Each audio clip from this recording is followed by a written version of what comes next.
Morning. My name is Jill McCarthy, and I come from Central New York State. This morning, my presentation is titled, Each Generation Has a Unique Purpose. That word generation has kind of been floating around in my mind for a couple of years now, and I used it 2 years ago when I was at a retreat. I was leading a retreat and I was talking to the ladies and I asked them to close their eyes a minute and look up towards the ceiling. And I want them, as they're looking up, as they're kind of studying that angle, looking towards the ceiling, I wanted them to imagine that there was a circle shape in the ceiling was just gently being wiped away clear and that they could see up way beyond the ceiling, way up into the heavens. And I wanted them to imagine that there were people looking down over this edge, looking at them and studying at them. And some were smiling and some were cheering. And as they were looking up, I asked them to imagine that that is the cloud of witnesses, that the generations that came before looking at them and rooting for them.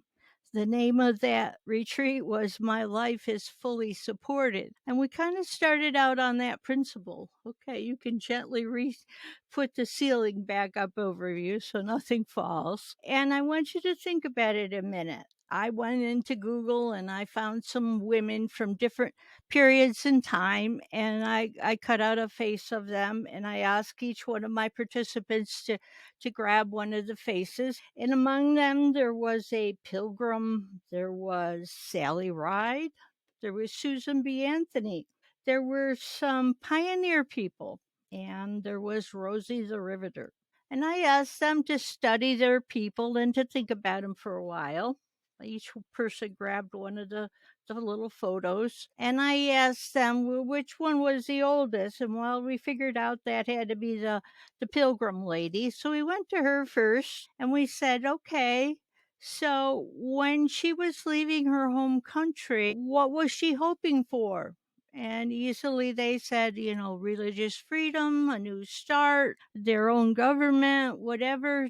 And that was easy to say. And then I said, what did they leave behind? And that one was a little harder. And when you go back to that time period, most likely when they were leaving, if their parents were still alive, they probably would never see them again. That's a very big thing to let go of.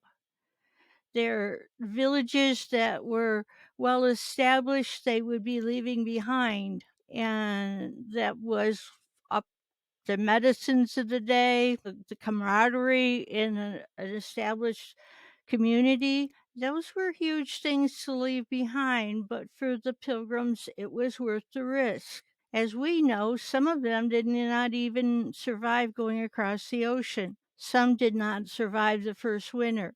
It was a challenging thing. Yes, in the long run, it was a wonderful thing for those of us who live here now. But it was a very big challenge.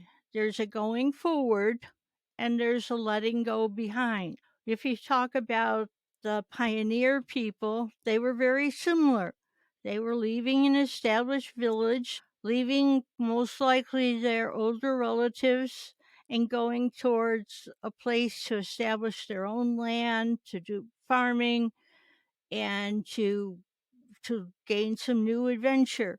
And they left behind, again, the civilization, the medication, many things that had to do with their hometowns. If you fast forward a little to Rosie the Riveter, she gave up being just at home, raising the children, taking care of the home, and she had to go to work in the industry to create supplies for the men who were in war. That was a big challenge. That was certainly a different lifestyle.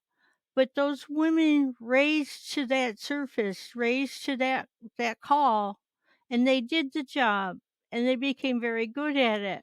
And when the men came home, they wanted the jobs in the factories, and some of those women weren't so pleased with going back home again. Their eyes had been opened to some new possibilities. Obviously, with Sally Ride, her new possibilities was a teacher going into space to inspire the next generation. Well, that inspiration cost her life. Yes, it inspired many, and it continues to. But as we each goes forward, we let go of something behind us. I believe it was Pope Francis that said that the women can change the system of power. Well, that particularly fits the generation of the baby boomer women. And that's what I'm going to focus on here today. I happen to be one of those baby boomer women. And I came in, my parents were from the greatest generation. They grew up, my dad served in the army. My mother was around when you had to ration out. If you had aluminum foil, you put it back in the cupboard and reused it and reused it and reused it because you weren't supposed to waste such precious commodities. And yes, that was a very difficult stage in life, and we're grateful that for what those service people did then and what those at home did to be supportive. And it was a challenging time. It was a time when men came home and they didn't talk about what happened in war. Some of those things were so horrendous, and yet they pushed that down inside because men weren't allowed the tears. They weren't allowed to say how upsetting the things, the sights, the horrific sights that they saw. In that greatest generation, whether it be male or female, pushed their emotions down inside. And then they had children, and our parents didn't have that emotional capacity to be emotionally supportive. Did they love us? Absolutely. But there was that piece they had to push behind was their feelings. And as a baby boomer grown up, when our children came along, all of a sudden the world's all about children, which is wonderful. But when was our turn to be the important ones? When we were little, it was all about the grown-ups. When we became a grown-up, it was all about the child. And somewhere in the middle, those baby boomer people, and I'm going to focus on the women because that's where my study has been for years. And those baby boomer women had to do some emotional repair work. I call it that we are the therapy generation, that we had to learn about our feelings. We had to deal with generational wounds because our parents didn't know how to handle those emotions, those awful things that they saw, all the things that they dealt with, all the tension, all of that. And we didn't know our own. And yet here we are supposed to help our children to be emotionally sound creatures in the world. And that was a hard place. And it drove many of us to seek out some sort of help for it. Some went to therapy, some went to religion, some went to the hippie way. We tried many things.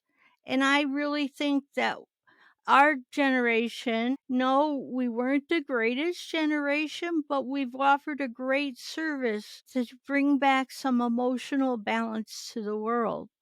We told the guys that it was okay to have emotions. Okay, maybe we told them a little too much and we need to come back to center, but we helped them to process it. We helped us to process this. Some of us dealt with mother wounds. You can hear that on my podcasts. You can hear that in many places. Mother wounds are very deep, deep wounds, and it's hard to even say that word out loud because we think of mother and we think of that as supposed to be everything that's wonderful and right in the world. And in many, many ways it can be. But in many ways, if there's a emotional wound there, it really ripples down to the next generation. Those people in the therapy generation, I see that that was our key. I see that the baby boomer women had two main purposes. And the first purpose that may have taken up a good share of the first half of their life was to get their emotional selves back into balance, to heal the emotional wounds. Maybe if the parents weren't able to help with the emotional well-being of the child may have had a developmental emotional wound, and that takes incredible work to bring it to balance. And yet, as baby boomers, we had that wonderful need for doing a good job and wanting to honor our parents. We're very work ethic, strong work ethics, and we wanted to help our children to become all that they could be. So we gave to our children even when our cup was empty, as we were learning how to fill our own cup. Okay. I saw a picture the other day when I was looking on Instagram, and it was a beautiful picture. It was kind of egg shaped, and it showed a series of women, like four generations of women, one sitting right in front of the other. And the youngest woman had a baby in her womb. And the idea behind this picture, you could also see it if you were thinking of nested dolls, like the old Russian nested dolls, the child's toy. Well, it says that when you have a grandmother and then a mother, and the mother has a female daughter, that when the middle woman, the mother, is in the womb of her mother at around 4 to 5 months along in the pregnancy, that the female child in the mother has all of the eggs that the child version, will ever have in their lifetime. So in an instance, the granddaughter is the seed for the granddaughter is actually in the womb of the grandmother. Now take a minute to think about it. A woman was myself when my mom was carrying me and her mom was carrying her. That's hard to do. That during that little period of time, the egg of me was inside of my grandmother.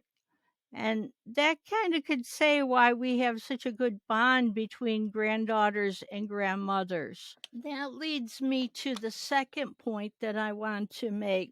One was our baby boomer women are doing the emotional healing work for themselves and for as many generational wounds as they are able to heal.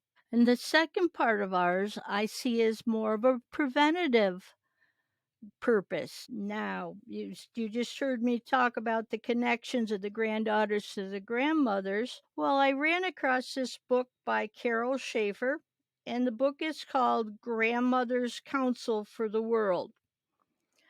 Okay, remember Pope Francis when he said the women can change the system of power in the world? Well, this book about the grandmothers is about a group of 13 indigenous women from around the world. And these women were full grown, they were in the later years of their life, and they had lived through many things. Each grandmother had lived through their culture's calamities and events and wonderful things and awful things. And this book is about a group of these women coming together. And the story begins that one elder woman hands to her daughter 13 feathers and 13 stones. And the elder woman says to her, at one point in your life, these are going to be important, but you're going to have to wait. Well, that young girl did have to wait till she became the grandmother and the elder. And she talked about calling in these women from around the world. And she would be calling in 13 women. And it was a wonderful day when she could give one of those feathers, a symbol, to each one of these women and a small rock to each one of these women. And that they would come together and share their wisdom to help the world. Now, yes, you have a collection of that many women from that many places around the world with that many cumulative years of life and wisdom gathered, they certainly would be a force to be reckoned with. And did you know, and I hope I have the right uh, word to use here, that in the Native American culture, Indians culture, that they did not go to war unless the women of the village agreed to it. Now think about that. You might think about the men as the ones that would want to go to the war, but that culture would not allow themselves to actually go to war unless the women were on board with it. Oh, think about it. As a woman, you bear the child and you nurture it and you bring it up and you bring it to adulthood. And we know that countries send their young men and now young women off to war, and it isn't always, not all of them come home. And the women especially would know that. And they knew that the women would not put their child in that situation unless it was absolutely beyond necessary. And that gave them a balance in their system. It respected the knowledge of each other. And I think that's an important thing. And remember when I said way back when the pilgrim lady, she had to leave certain things behind and go ahead? Well, each generation takes us a little further, like the hippie generation. Okay, so we got longer hair, we got weirder clothes. There's the free love summer. Okay, and a lot of that look pretty foolish, I'm sure, to those older than us, but it moved us along as a culture. Some places it moved us too far along. And I think that's the important part of the grandmothers and the baby boomers generation. If you picture a sieve, you know, the thing you put berries in and you pour water over it to wash them and it lets all the dirt come out and you save the good berries. And I think, in my opinion, what may has been happening with so many families being divorced, being separated all over the world, maybe there's two or three different fathers in a collection of the mother's children. You've kind of lose touch of that family unit. And especially the grandmother may not be close to where the granddaughter is. And let me give you this example here. This is will help tie it back together. I saw a post the other day and they were asking for opinions, and it was kind of intended as a fun post, but many of the answers were very serious. It said, "What would you bring back from the 60s if you could?" And we get the good cars and the nice music and that type of thing was some of the answers, but some of the answers were manners, respect, pride for work. And this post had gone out to many people. I don't even remember the number, like 22,000 people. And I put pride in your work, and my response alone has had over 150 replies to it. And the manners and respect, they got even more than that. And I think what we need to come back to is, yes, each generation takes us further. They're supposed to. And that can be a very wonderful thing. Look at the healing that have come about in so many medical ways, in the technology ways. But we also have to make sure that we don't throw the baby out with the bathwater, that we let the grandmother's time with the granddaughters to help put back in those things like manner and respect. Yes, we know the young moms are working as hard as they can, trying to keep up with their families, keep up with their jobs, keep up with so much, be the trailblazers for new things. But sometimes I think what has happened is there are some key values that are being washed out with the new inventions. and the inventions can be wonderful. We need to check out with the AI to make sure we're making the positive choices. But even still, I think we need to make sure that we're not giving up things that are wonderful and can hold us together as a family and as a nation and as a people. So I it's my suggestion that we re reuse the technology we have, use the time, the FaceTime or whatever Zoom time with your grandchildren to help bring back those things. No, not as a hound him, you've got to say yes or you've got to say please and thank you. Just bring it back in gently, bring it back in love. The grandmothers, they can do that. They have enough years and experience behind them.